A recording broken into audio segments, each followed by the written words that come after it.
Not escape. Marrying a 7-year-old girl. I did not want this man to touch me. Harassment. Streets a gateway crime. You're walking in the street and some person hollers at you. Words can hurt. It's a little scary, intimidating. Women of all ages are enduring brutal physical and sexual abuse in their own homes. In York County alone last year, police answered about 25,000 calls, all pertaining to domestic violence. Violence against women and girls is on the rise. Raped that 15-year-old girl. How many millions of women are sold into sexual slavery around the world? Shamsia Husseini was on her way to school when a man threw acid in her face. Police say she was repeatedly raped and beaten for 2.5 hours. Women are killed by their own relatives for the sake of honor. Worldwide, at least 1 in 3 women are victims of violence in their homes, in their communities, in their workplaces. The most pervasive human rights violation on earth, violence against women, is present in every culture, every religion, every class, every ethnicity.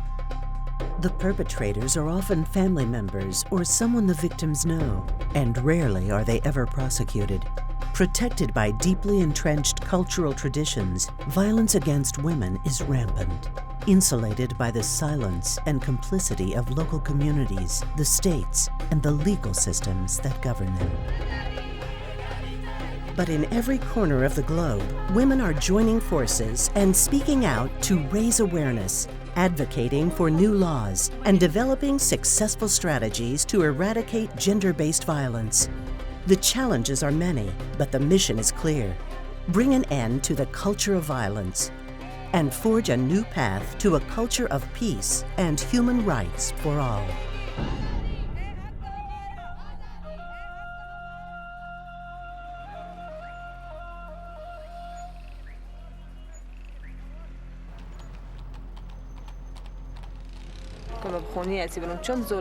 The brutalities I have endured, not just once, but hundreds of times.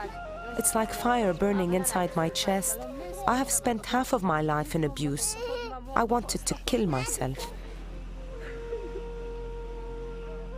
Sosan is 35 years old and has 7 children. Her husband accused her of having an affair, a charge she denied, and tried to electrocute her more than once, a charge he doesn't deny. I tortured her with my son. Sosan's husband was never punished for his crime.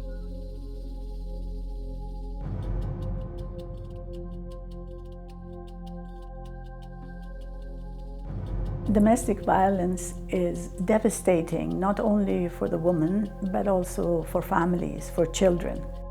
Children of families where domestic violence prevails often become perpetrators of violence themselves, and it has a huge psychological impact on them. Domestic violence is not limited to any one culture or country.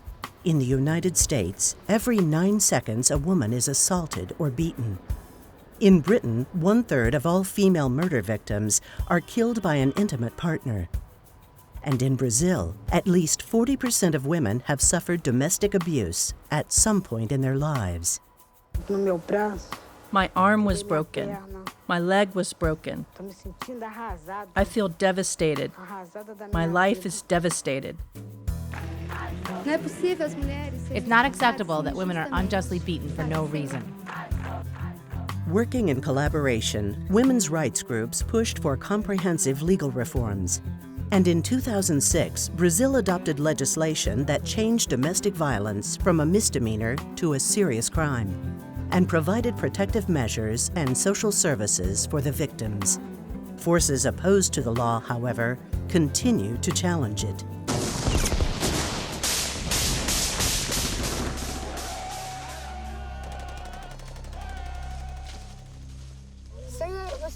The day I was kidnapped, all 5 raped me, and then I was taken to the camp.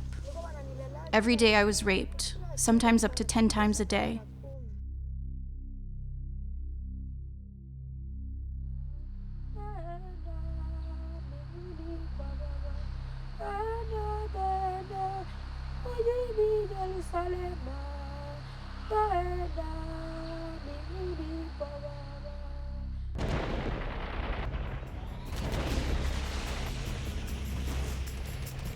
Conflicts in the former Yugoslavia, Rwanda, and the Congo have tragically demonstrated that wars are often not fought on traditional battlefields, but in villages and nearby forests. And increasingly, the primary targets are women and children. How many women has he raped? Saba. Batatan. Kwa udogo ni mwanani. Bawili. Ninga nazana bango nazo eza control nazo contrôler pe. Penza mbete to ibaka te to sala tika pe ninga zo kende kaza. Na kona kuitize basi na komisa ta feseng. In Rwanda, 1/3 of the women who were raped eventually died of HIV. And so it's really an act of aggression that destroys all her life for the rest of her life.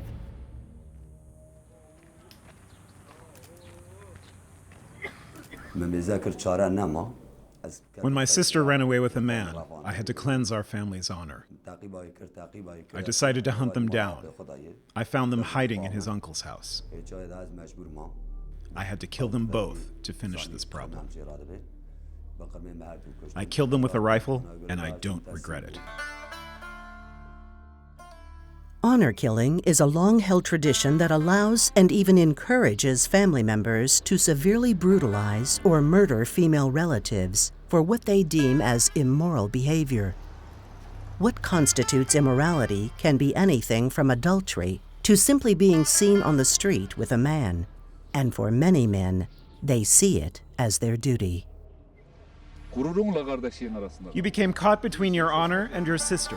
You must choose one of them. Either you're going to destroy your sister or your honor. There is no other way.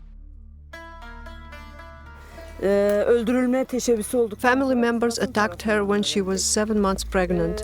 She had 3 operations at the hospital. Her skull was crushed. She survived for 7 months. She resisted while the baby was alive. When her baby died, she lost the will to live. 5,000 women a year are known victims of honor killing. But because many disappearances are not reported, activists believe the number is significantly higher.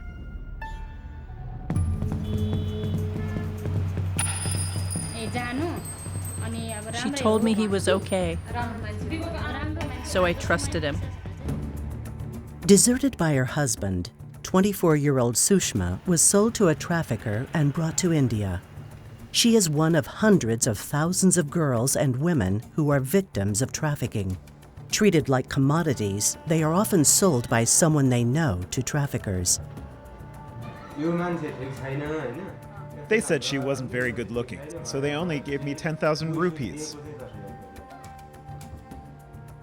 Торговля людьми – это налаженный бизнес. Human trafficking is a well-established business, and mainly these women are forced into sexual servitude. Many are seeking jobs to help support their families or find a better life, often tricked or abducted. What they find is a nightmare from which there is no escape. Threatened and tortured, they are forced to endure as many as 10 to 20 men a day.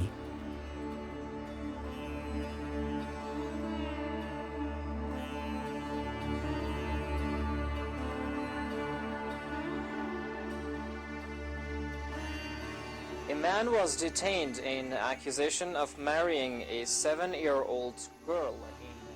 Worldwide, 60 million girls under the age of 18 are forced into marriage, some as young as 8 or 9 years old. Fosana was married off at the age of 15. She is now the mother of 2 children. It hurts me. It hurts me a lot, as I wanted to study and make a life for myself.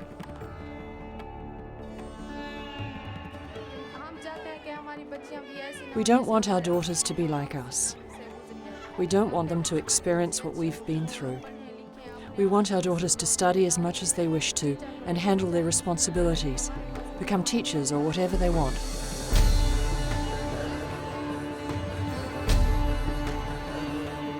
The spectrum of violence against women is wide and far-reaching. It's not just barbaric acts like stoning, acid attacks, female genital mutilation, and rape. It's also degrading acts of sexual harassment on the street or in the workplace, acts that cause fear and intimidation and threaten a woman's ability to earn an income. The statistics are staggering, the human impact enormous, and the process of change frustratingly slow. The issues are complex and emotionally charged, and while cultures vary from country to country, there are many common challenges that women face.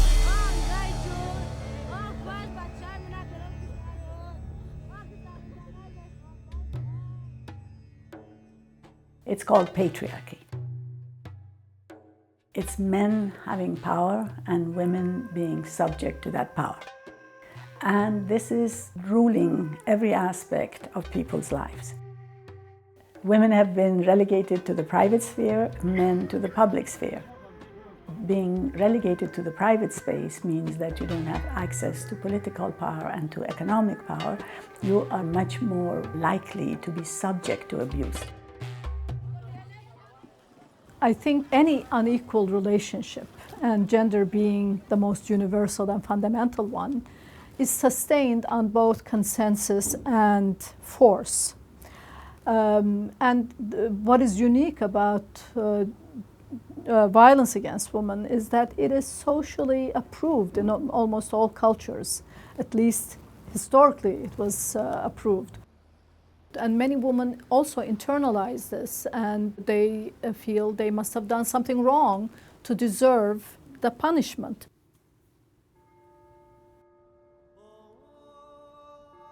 Within religion, there is a very strong historic sensibility that women are inferior to men. And it plays itself out in almost every religion. And the reason most people would say Adam and Eve were kicked out of paradise was because Eve tempted Adam. Women are sexual temptresses. Men are weak and therefore subject to these temptations, and therefore women need to be controlled. And this conception of how sin originated, the relationship of sin to sexuality, and women as the source of sexual temptation, has throughout history justified efforts to control women's lives. And the use of violence is not excluded from those methods of control. Fundamentalists of all faiths tend to focus on a very immutable idea of culture and religion and tradition that they have kind of written in their own image. And that then really serves to limit women's choices, to put women in boxes. So for example, nothing in the Quran says that women have to cover their heads. And certainly there is no mandate to wear specific kinds of garments like the hijab, all the way up to the horrendous burqa. But if people do not have a full awareness of the teachings of their own religion and the range of teachings and interpretations, they may be in a very difficult situation to combat those kinds of arguments. It's very difficult to get women to do things that they consider outside of their religious context. And so we have to use what I call a feminist interpretation of the Bible and of the Quran, so that women will see that those rights are there and that it is the practice of internalizing myths perpetuated by men that are making you participate in your own suppression.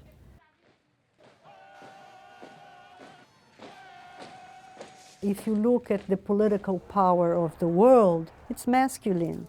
If you look at the wealth of the world, it's basically on men's hand. And I believe that we women, we also contribute to the perpetuation of this because it's cultural. It is so embedded in the creation of the stereotype of masculinity and femininity that sometimes you just don't perceive, but it is there.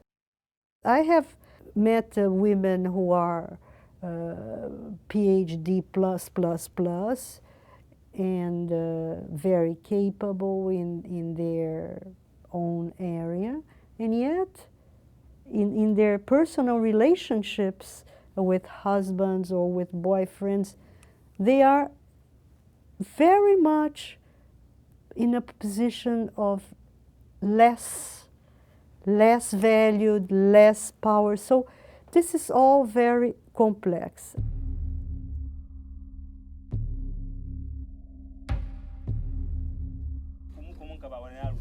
Throughout history, patriarchal beliefs have strongly influenced how laws are written and how they are enforced. Crimes against women, sexually oriented crimes, were not defined as crimes against women per se, but they were crimes against public morality, they were crimes against the family, and so forth. So if, for example, a woman was raped, the penalty depended on whether the woman was married, single, prostitute, etc., etc. So it was not the harm done on the woman that determined the punishment, but the harm done to those who are related to that woman. So she was very much perceived sort of like the property of a man whose property rights have been infringed upon. Traditionally, what happened within a family and between a man and his wife was considered private and not the purview of the state. Consequently, in many countries, even today, laws concerning spousal abuse, rape, and even honor killings either don't exist or are not enforced. And often, when women are violated, they are forced to seek mediation through the families before turning to the courts. In countries strongly influenced by conservative interpretations of religious law, not only are women not legally protected from violence, they often face a harsh reality when trying to bring a perpetrator to justice. In Mauritania, West Africa, a woman who wants a man to be brought to justice for rape runs a high risk of imprisonment for making the accusation. This is 18-year-old Badia, not her real name. Badia was raped and then became pregnant. Her lawyer tried to convince her not to prosecute, but she did. Badia was accused of zina, sex out of marriage, and was convicted and sent to prison. The judges are very close-minded and, most importantly, using the Islamic Sharia against women just because they think they should do so. So always they are in the side of the men, regardless of this. And I witnessed many cases in this part. Women are really seeking help, advice, but nobody listened to them. Even in more progressive, multi-ethnic countries like Malaysia, women know all too well the law is not always there to protect them. When women are faced with harassment, they do not believe in any system that can address the issue. And personal embarrassment stops them from talking to other people as well. So different forces have made them so just keep quiet, go back home, find another job. So to that effect is really a violation of a person's right to work, a person's right to safety. So these are issues which we are trying to impress on women that it is your right, you should speak up, address the issue.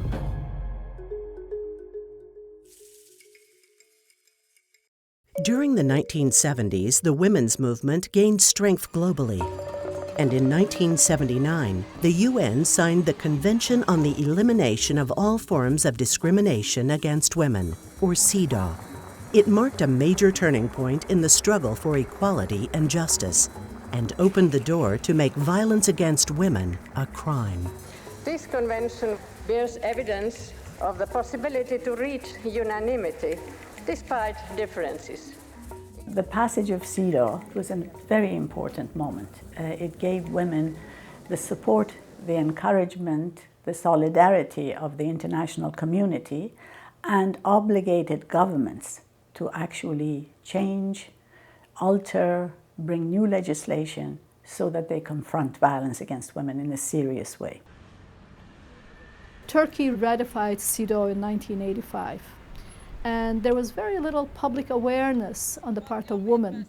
But as local women started lobbying and organizing themselves internally, as the demand for rights started becoming a public voice in the Turkish public discourse, then women's engagement with CEDAW became more of a reality. It brought CEDAW home because they started using CEDAW in requesting the government or demanding accountability on the part of the government. So it's this internal demand that can make the international mechanisms a reality at the national level. In 1993, the UN Declaration on the Elimination of Violence Against Women gave grassroots organizations added leverage to advocate for legal reforms. While many countries have yet to make meaningful changes, activists in countries such as Brazil, Jordan, and Malaysia have succeeded in getting laws passed making honor killings and domestic violence a crime. But the obstacles were many. First and foremost, traditional patriarchal beliefs that contend a man has a right to beat his wife or commit murder to cleanse his family's honor. How do you educate the public on an issue that traditionally is seen as that's a man's right? It's a family matter, and we're saying, no, it's not a family matter, it's a criminal matter.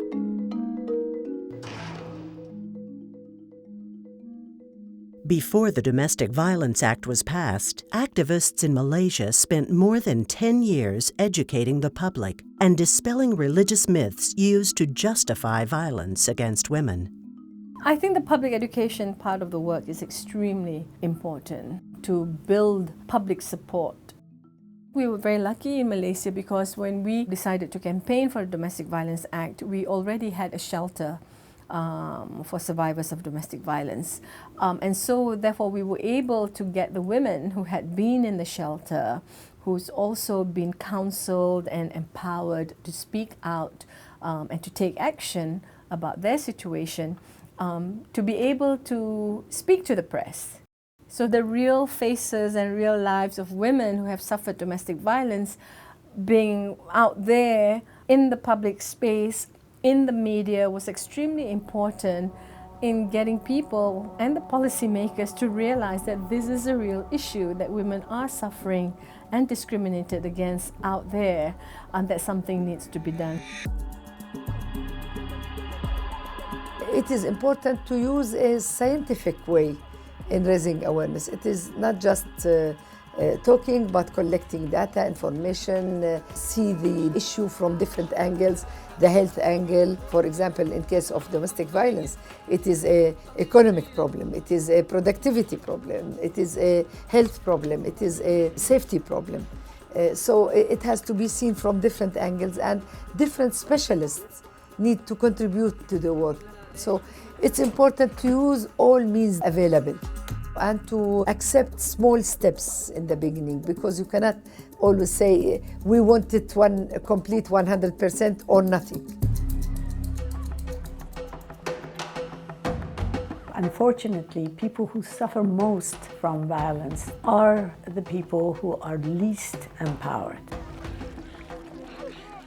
They are marginalized groups, refugees, the poor, people who don't have a recourse, don't have access to the power of the first responders very often. So that is the area where most help is needed. And of course, our most important resource in this area is the organizations who have the networks on the ground. So strengthening and building the capacities of those organizations, and also educating and training the people who deal with cases of violence is most important. We have done in CEPI a lot of work at training police officers, working with police officers. And if for an audience of 200 you reach 20, this is great, because they can make a difference. New technology is sparking social change and revolutionizing public awareness efforts. Innovative sites like Harassmap can now even identify specific locations in Cairo where women are experiencing various forms of harassment and assault. There are several trainings that will be coming up working towards ending violence against women. And activist groups worldwide are discovering the power of social media to build support for their causes.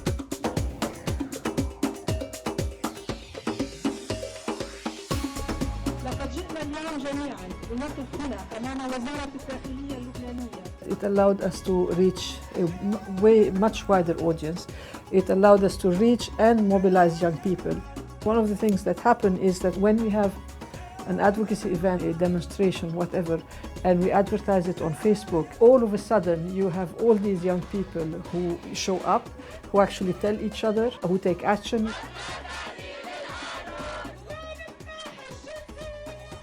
Getting laws enacted is a vital first step, but getting them enforced and providing the type of social services that victims of violence need to escape their suffering is an ongoing struggle.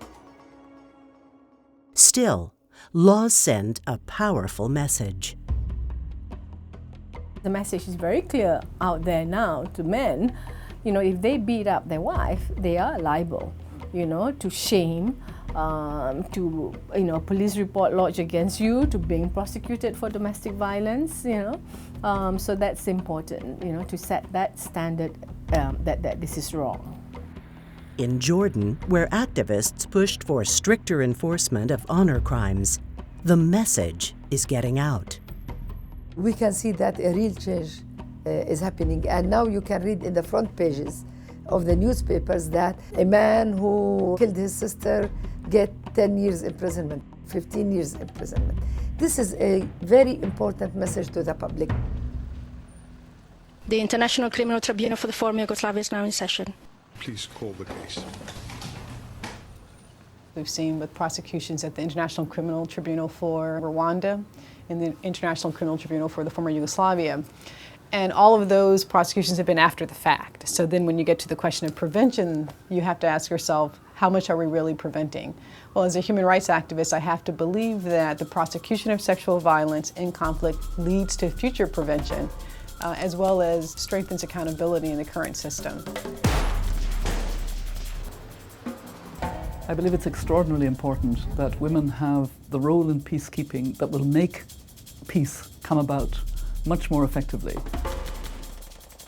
The UN Security Council Resolution 1325 calls for parties in conflict to respect women's rights and to support their participation in peace negotiations and post-conflict reconstruction. When women are involved in the army, in the police, that they are in countries like Liberia now, it makes a big difference.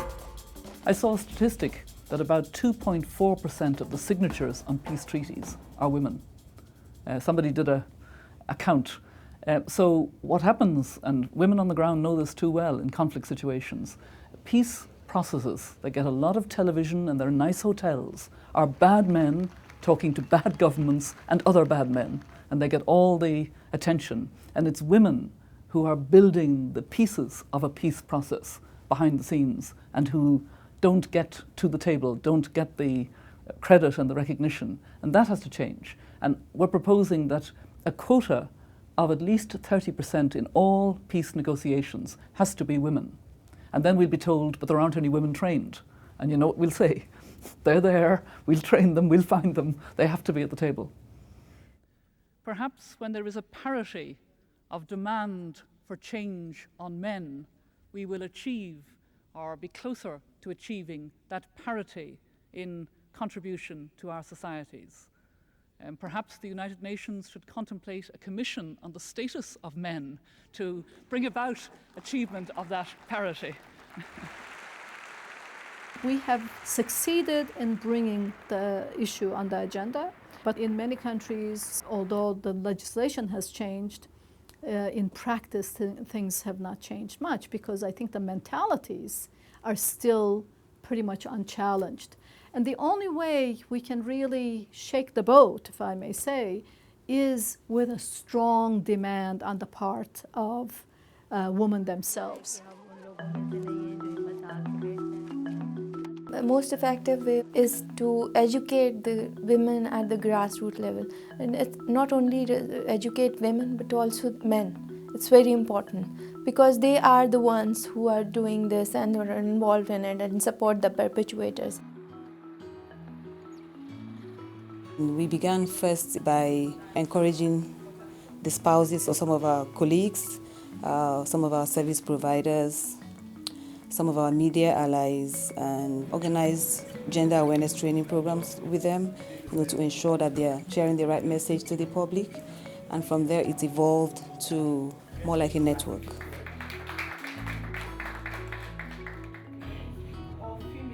But mostly by men in our societies.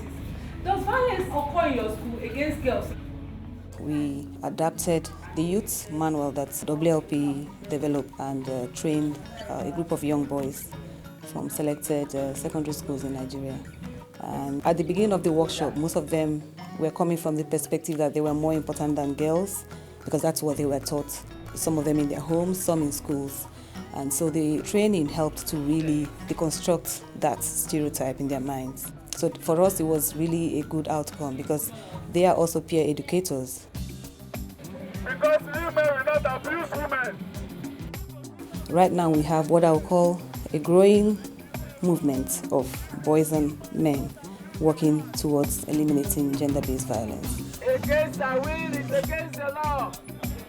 If people are able to respect one another, know that gender is the way we are being socialized, and therefore tackle the issue from the root itself when children are young, we should be able to make changes.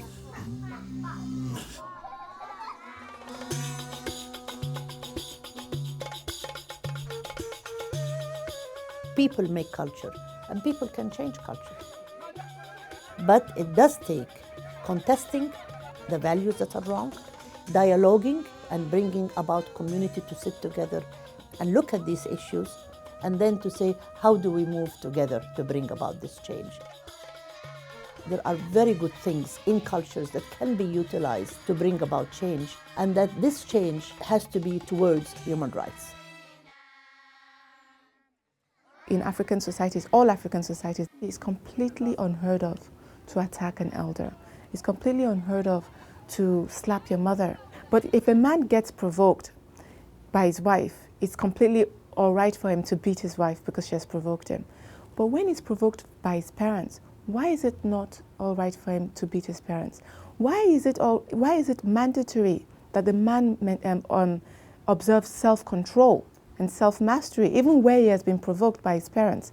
But it's all right for him to lose control when he has been provoked by his wife. So in this way, we're trying to help them see that, our culture that allows women to be respected should also remove women from having violence visited upon them. One of our dilemmas is how to deal with the stigma of reporting violence and the fact of self-respect and self-reliance that people seem to lose in cases of violence. And so the learning process, the communication process that makes people realize that the only way to confront this evil is by reporting it, by going to the places where help is available, and to being able to bring about change. In the rural areas, they are still quite in the dark. So a lot of work has to be done in terms of reaching out to the rural area outside of the city to bring about more awareness about women's right in terms of their violation of their body, the space. So that part is a continual process. A thing that I think we should never do is to detach women's issues from national issues, from social issues, because women's issues are not women's issues. They are not women for women by women. They are central issues of social justice, of democracy, and of human rights.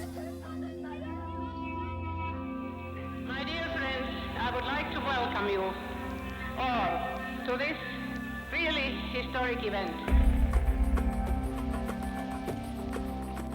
The spaces that were created by the UN conferences and the possibility of networking helped us to work together across international lines and to be able to clarify our purpose, to hone our strategies, and to create a shared vision across our diversities so that we could advocate, we could lobby, we could bring attention to abuse, and to suggest legislation, to suggest policies, and to make sure that they became law and that we were able to use that law to change the lives of people on the ground.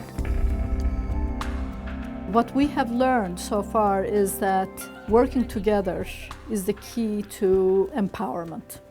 And despite our differences, how do we use the commonalities in our experience as a basis on which we collaborate? I think that's the key.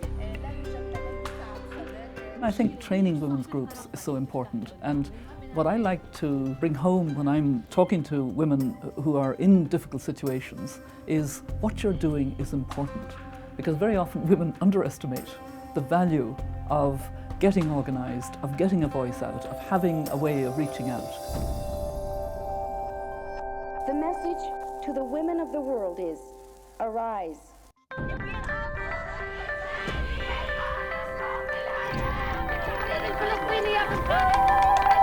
Commitments to action. This is the mission in Beijing.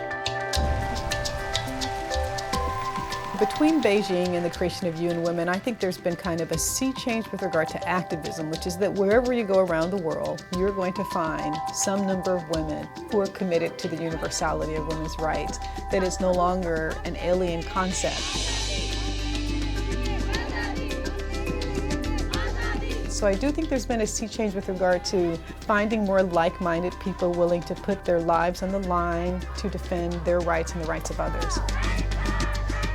When we believe in this as a mission in life, this gives us in the organization the energy and also the courage to do so and till the end.